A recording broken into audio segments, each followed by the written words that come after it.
Greetings, my fellow Americans.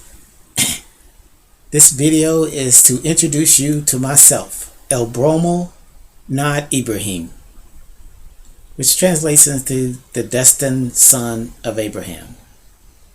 I'm confessing, Abraham was always my favorite biblical character, the man who was the father of many nations and taught the oneness of God, the oneness of creation. That's always been inspirational to me. I come to you today as the base mind. And that BASE is an acronym. It stands for Black American Spiritual Superstar. Black American Spiritual Superstar. Base mind. And my true identity, I'm also a Black American descendant of slavery. That's who I am. In fact, that's the link to me claiming and presenting myself as a superstar.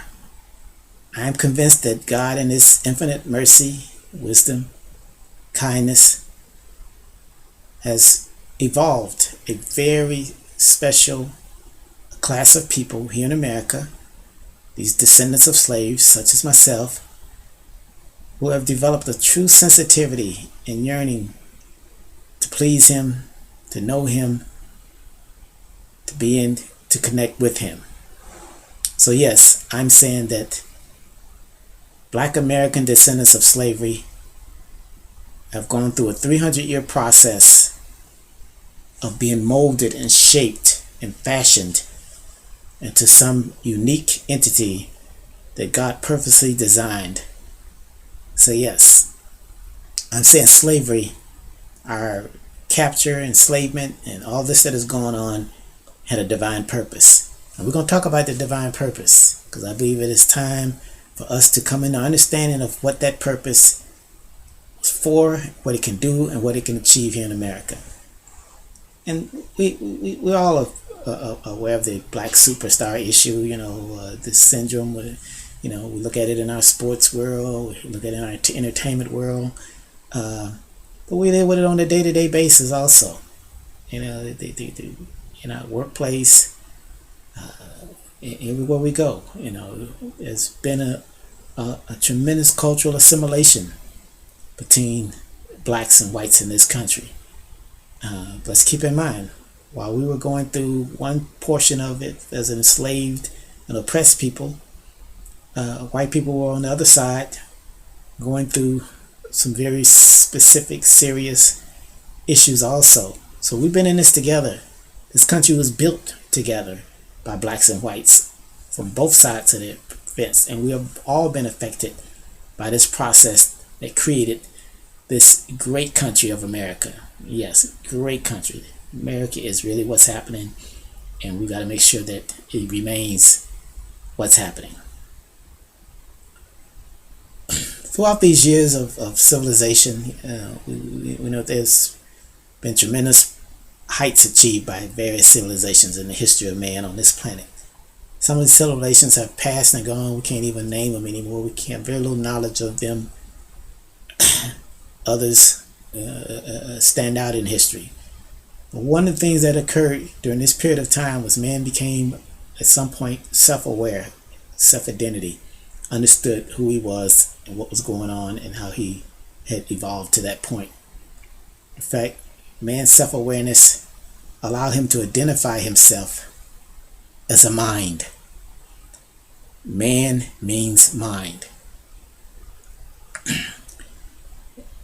Man realized that the mind was that distinguishing factor that uniquely separated him from all other creatures and from the rest of the creation.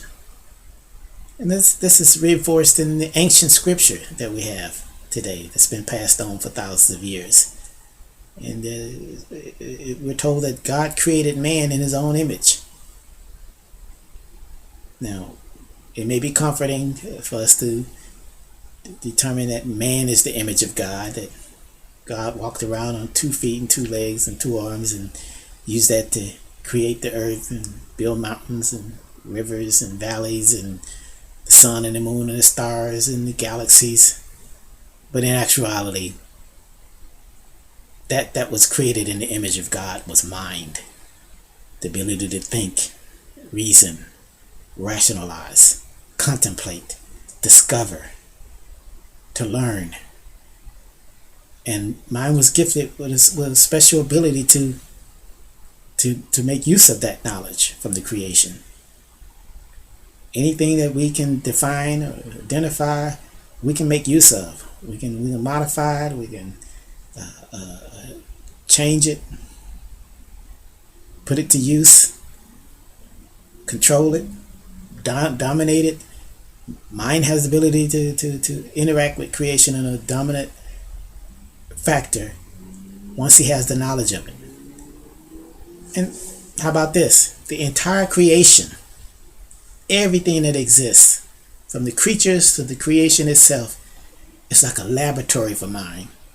It's a learning environment for mind to get a better understanding of who he is and what's going on and who it was that created him. The whole world is like a laboratory.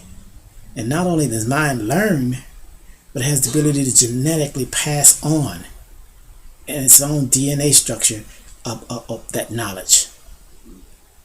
Not that we can just read our DNA and access it, but it's there. That's part of our evolutionary process. So, once man came in the understanding of mind, he realized that mind existed in 3 dimensions. It wasn't physical in itself, but it existed in 3 dimensions. And one of the dimensions was physical. One was mental, and one was spiritual. Now the physical dimension is accessed by the body. And man comes into this world and he is able to interact with the world through his body, the human body. It's physical, comes from the earth and it goes back to the earth. That's why we call ourselves humans. Humus, original meaning of earth. This is the earth man, earth mind. And that's why we say the woman is the womb of mind.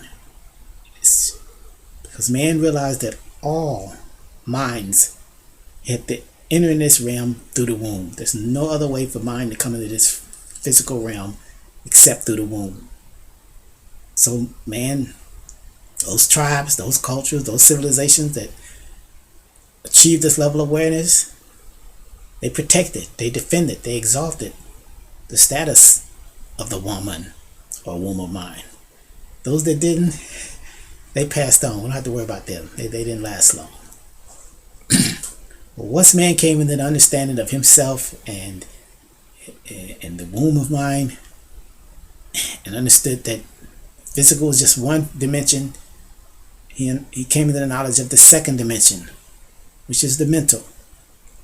And that second dimension exists also not just in the mind and thinking, but man's ability to communicate and interact and build and work with other minds. That's also part of that second dimension of mind. Because that second dimension, man developed language. The creation fed in pictures, and ultimately he took those pictures and reproduced them. Those pictures became letters and symbols, and then were brought into words. And words became language, and now man could communicate the knowledge and awareness of the laboratory that he was in, and they're able to build governments, nations, economic systems, philosophies, values. In fact, we move to that third dimension, which is the spiritual, this yearning within mind to identify itself and its creator and the relationship between it and its creator. And that's where we get religion. Religion is man's desire to understand and connect with that creating force that brought him into existence. So in essence, religion is the original science. The original science. That's why in ancient societies and ancient cultures, the religious leaders were the most advanced scholars. They had the most knowledge and understanding. We've gotten to a point now where we want to separate religion from science, but religion is science. It was the beginning of science. The only issues is because we're imperfect, we have imperfect, sometimes different, oftentimes, and most times different interpretations, and therefore we can argue about whether it's consistent with factual knowledge and all that. But in actuality, the reality is all science is contained within religion, because it's just mind understanding and learning and identifying his existence and that which exists around him.